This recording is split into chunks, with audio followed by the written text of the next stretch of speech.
Hey gang, John Cantera, the Double Broker Bounty Hunter, coming to you here in this empty courtroom as we try to figure out the actual legalities behind the phenomenon known as co-brokering. I've seen a lot of carriers accuse brokers of utilizing co-brokering as a means of illegal brokerage or double brokering.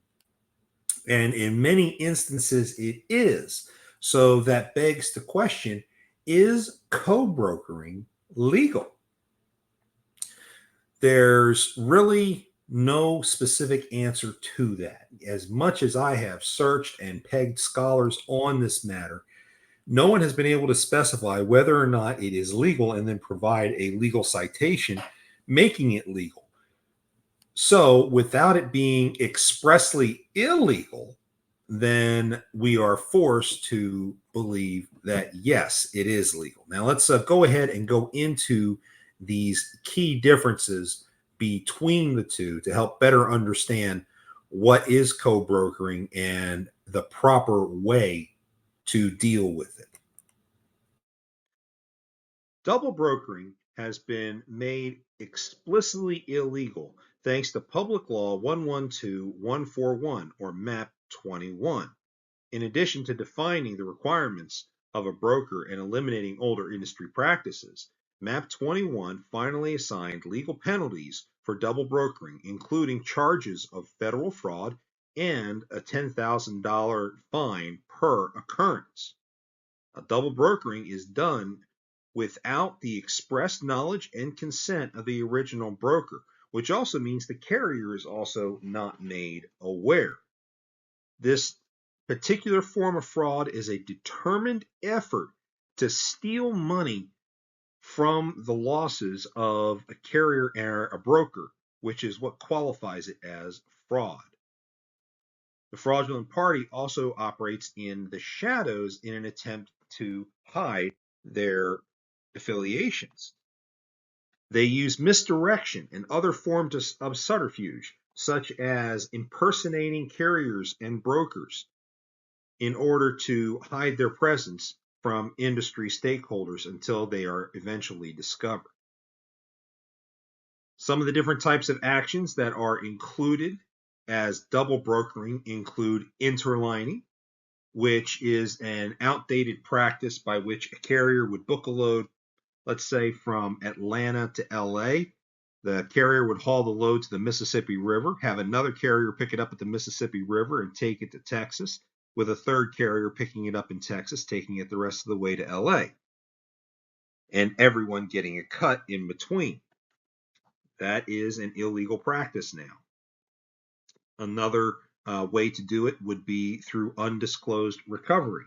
If a carrier breaks down on the side of the road and calls their buddy to swing by, pick up the cargo, and continue to the destination without the broker or anyone else knowing that this is going on, then this constitutes double brokering or illegal brokerage.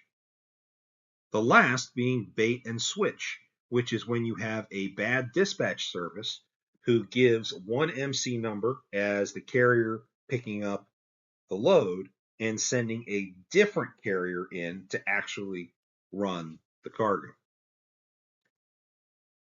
On the opposite side, you then have co-brokering, which is not explicitly illegal.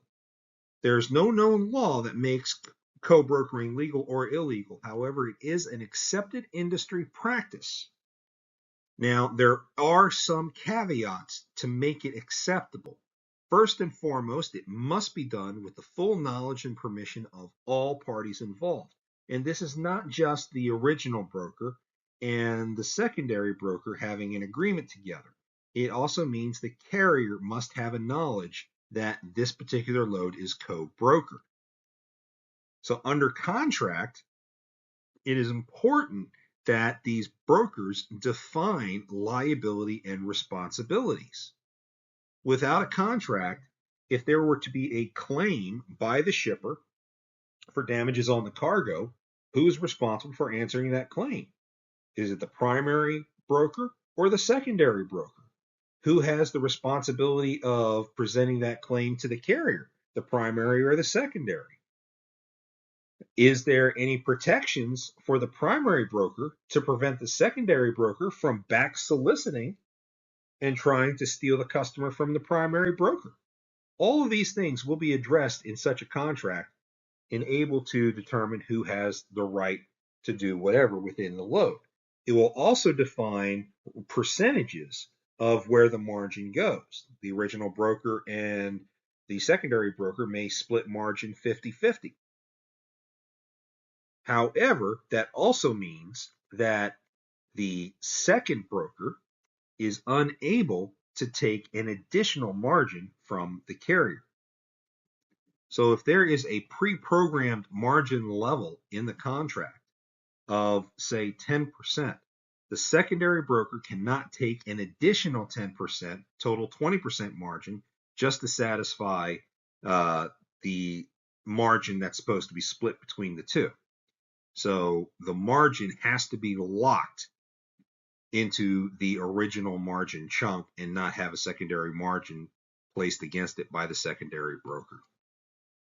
That then turns us into illegal brokerage.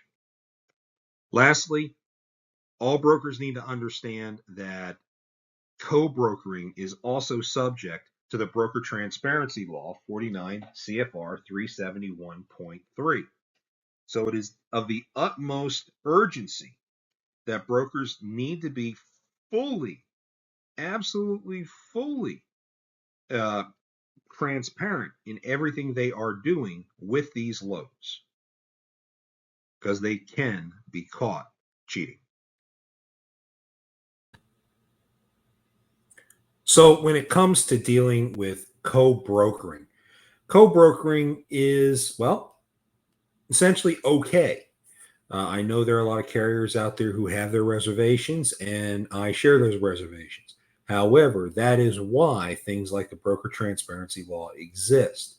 If you have no trust in a broker because of a co-brokering situation, try not to do business with them.